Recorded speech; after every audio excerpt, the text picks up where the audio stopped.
Bahujan Samaj party के supremo बहन कुमारी मायावती जी फिर एक बार आ गई सुर्खियों में। विपक्ष के लोगों ने जमकर करने लगे तारीफ, सरकार में रहकर सरकार से बगावत। आखिर मायावती जी इतना चर्चा में क्यों आ गई? चुनाव से ठीक पहले क्यों राजनीतिक में हो गई बदलाव?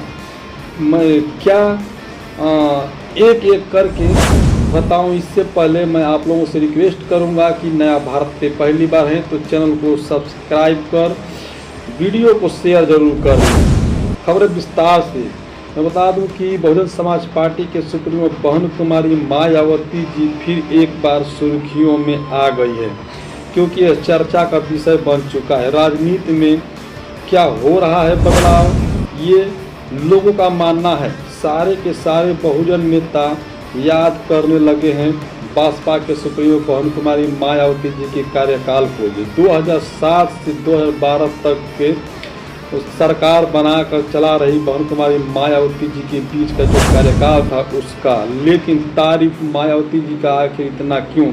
सरकार में रह करके सरकार से ही, अपनी ही सरकार से बगावत और मायावती जी का तारीफ करने में थक नहीं रहे हैं।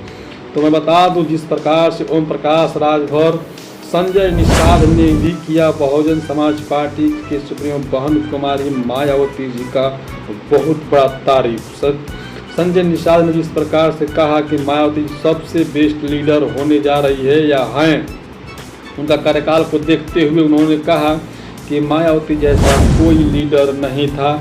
जो मायावती जी ने कार्य किया बहुजन समाज के लोगों के लिए, वह बहुजन समाज के लोगों को याद करना चाहिए। जैसे ही बता दूं कि भारतीय जनता पार्टी में रहते हुए ही संजय निषाद ने भारतीय जनता पार्टी के कार्यकाल में मंत्री हैं, फिर भी वह बहुजन समाज पार्टी का तारीफ करते हुए नजर आ रहे हैं। संजय निषाद, क्या वाकई में संजय निषाद बहुजन समाज पार्टी के एक बार फिर मुख्यमंत्री के रूप में देखने चाहते हैं बहन कुमारी मायावती जी को? संजय निषाद क्या अंदर से सीटिंग तो नहीं, ऐसा लग रहा है, क्योंकि जिस प्रकार से सारे के सारे बहुजन नेता एकजुट हो रहे हैं, यह कहीं ना कहीं एक नया मोड़ लेने जा रहा है राजनीति में। मैं बता दूं कि जिस प्रकार से बहुजन समाज पार्टी की तारीफ करते थे स्वामी प्रसाद मौर्य और आज भी कर रहे हैं, जब उनसे पूछा गया कि सबसे बेस्ट लीडर कौन, तो सबसे पहले उन्होंने एक बार रुके नहीं और साफ साफ कह दिया कि सबसे अच्छा नेता मायावती जी, सबसे मुख्यमंत्री अच्छा मायावती जी। वहीं पर बता दूं कि सबसे बड़ी खबर निकल के आ रही है कि उत्तर प्रदेश के जो पूर्व प्रदेश अध्यक्ष रह चुके जयप्रकाश सिंह ने एक बार फिर माफ़ी मांग रहे हैं मायावती जी से घर वापसी करने के लिए। बहुत ही विनती कर रहे हैं, ट्वीट के माध्यम से, लोगों के माध्यम से, सोशल मीडिया के माध्यम से वह बहुजन समाज पार्टी के सुप्रीमो बहन कुमारी मायावती जी से माफ़ी मांग रहे हैं। तो क्या यह सत्ता फिर से 2007 की तरह वापसी आ रही है 2027 में, जिसको लेकर के तमाम नेता बहुजन समाज पार्टी की तरफ अपना अपना रुख करने लगे हैं? वही देखते हुए जिस प्रकार से अशोक सिद्धार्थ ने माफ़ी मांगी और उनकी वापसी हो गई, वही जयप्रकाश सिंह भी माफ़ी मांगने लगे हैं।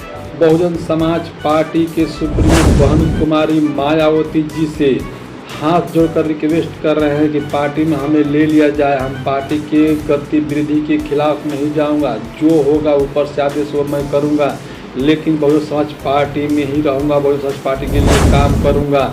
ये मायावती जी को कहीं ना कहीं कद बढ़ता हुआ नजर आ रहा है। उत्तर प्रदेश के, खासकर उत्तर प्रदेश के 2027 के चुनाव में बहुजन समाज पार्टी का अब कद बढ़ते हुए नजर आ रहा है। जिस तरह से विपक्ष के नेता, बहुजन समाज के नेता जितना भी हैं, वह बहुजन समाज पार्टी के सुप्रीमो बहन कुमारी मायावती जी का तारीफ करने में थक नहीं रहे।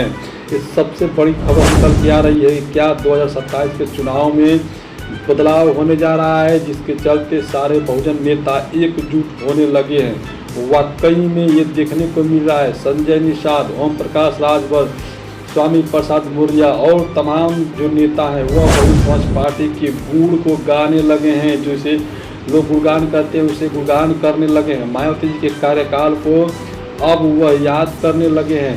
लॉ एंड ऑर्डर से लेकर तमाम तरह के उनके कार्यकाल जो था उसे याद करने लगे हैं। तो आप लोग कैसे देखते हैं कमेंट का जरूर बताइएगा, और नया भारत पे पहली बार है तो चैनल को सब्सक्राइब करना ना भूलिएगा। वीडियो को सभी के पास शेयर अवश्य कीजिए।